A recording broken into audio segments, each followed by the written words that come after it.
তোমরা তাই ফাঁস করছেনি? ফাঁস করছেনি মানে কিতাব ফাঁস করতো? ওমা তুমি জানোই না, আজকে তার রেজাল্ট দিছে তো, আমার পোলারে তো দিছে, হ্যাঁ ফাঁস করছে। এখন কইতেছি তোমরা তাই ফাঁস করছে। ওমা কই গেল গা? গেল? রেজাল্ট বলে দিছে। কথাটা আমার অন্য রাতে জানান লাগছে যে, তার কারণ কি? আমি তোমার কইতে আসছিলাম মা। কি তো মার্কশিট দে। মা আমি আগে বুঝাইয়া কইলই, তুমি শুনটা লো। আমার কাছে শোনার টাইম নেই, তাড়াতাড়ি মার্কশিট দে। দিতাছি দাঁড়াও। ও নো, আজকে শেষ। নো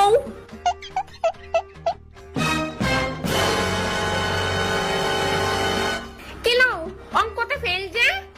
মা বুঝদাছই তো, মাস্টার সারা পড়ছে, রিএক্সাম দিওন যাইব। আবার যদি আমি পরীক্ষা দিই ঠিক পাস করালাম মা। তোর আর পরীক্ষা দিওন লাগতো না।